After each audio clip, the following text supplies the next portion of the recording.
पर लिखा था पर्सनल पैनल। पिछले जन्म में मैं इन चीजों से भली भांति परिचित था। यह किसी अज्ञात सत्ता द्वारा दिया गया अवसर था जहाँ पॉइंट्स के बदले टेक्निक्स, इक्विपमेंट, स्किल्स और रिसोर्सेज खरीदे जा सकते थे। तभी घोषणा हुई, आप पहले व्यक्ति हैं जिसने 100 ज़ॉम्बीज का शिकार किया है। आपको डिवाइन रिवॉर्ड प्राप्त होगा। आपने अपोकलिप्स शुरू होने के 10 मिनट के भीतर 100 पॉइंट्स प्राप्त कर लिए हैं, इसलिए आपको विशेष रिवॉर्ड दिया जाएगा। इसके बाद मेरे सामने 3 विकल्प आए। पहला रिवॉर्ड था परफेक्ट फ्रूट, जो मेरे एजर ड्रैगन फ्रूट को पूर्ण अवस्था में पहुंचा देता। इसके बाद फ्रूट की सभी साइड इफेक्ट्स समाप्त हो जाती। मैं सी स्टोन और सी वाटर से प्रभावित नहीं होता और यहाँ तक कि दूसरा डेविल फ्रूट भी खा सकता था बिना शरीर फटे। दूसरा रिवॉर्ड था हाकी जीनियस। इसके लिए किसी ट्रेनिंग या पॉइंट्स की जरूरत नहीं थी। मुझे तुरंत 3 कलर हाकी जागृत हो जाती और बिना अभ्यास के भी धीरे धीरे बढ़ती रहती। यदि मैं ट्रेनिंग करता तो इसकी ग्रोथ स्पीड 2 गुनी हो जाती। तीसरा रिवॉर्ड था ज़ॉम्बी स्लेयर डिवाइन वेपन। मुझे अपनी पसंद का सुप्रीम ग्रेड वेपन मिलता जो ज़ॉम्बीज को 2 गुना डैमेज देता। फ्रूट, हाकी या वेपन, 3 में से एक चुनना था। पहला और तीसरा रिवॉर्ड तुरंत कॉम्बैट पावर बढ़ाते थे, जबकि दूसरा धीरे धीरे ताकत बढ़ाता, लेकिन उसकी पोटेंशियल लिमिट कहीं अधिक थी। पिछले जन्म के अनुभव के अनुसार बाद के चरणों में भी हाकी कभी आउटडेटेड नहीं हुई थी। मैं कुछ क्षण सोच में पड़ गया। तभी मुझे काइडो की कही बात याद आई, हाकी ही असली आधार है। रॉजर और गार्ब के पास कोई डेविल फ्रूट नहीं थी, फिर भी वे दुनिया के सबसे शक्तिशाली योद्धा बने। यहाँ तक कि काइडो ने हाकी को इतना महत्व दिया कि उसने अपनी फ्रूट अवेकनिंग तक पर ज्यादा ध्यान नहीं दिया। ये सोचते ही मैंने फैसला कर लिया, ताकतें जितनी ज्यादा हों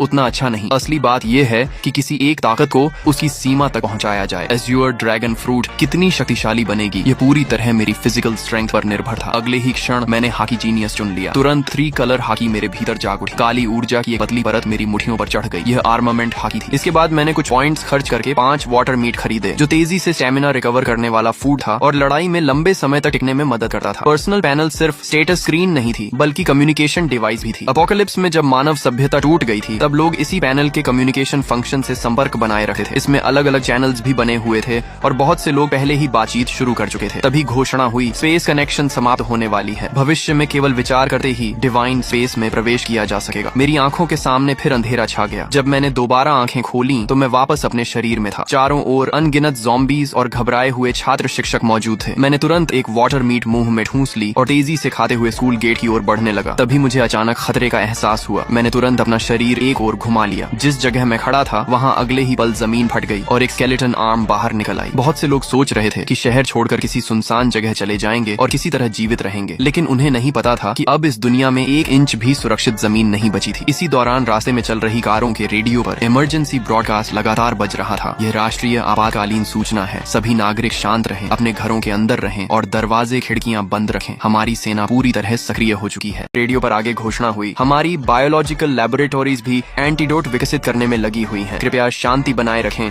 और घबराहट में कोई गलत कदम न उठाएं। लेकिन मैं जानता था कि सच्चाई इससे कहीं ज्यादा भयानक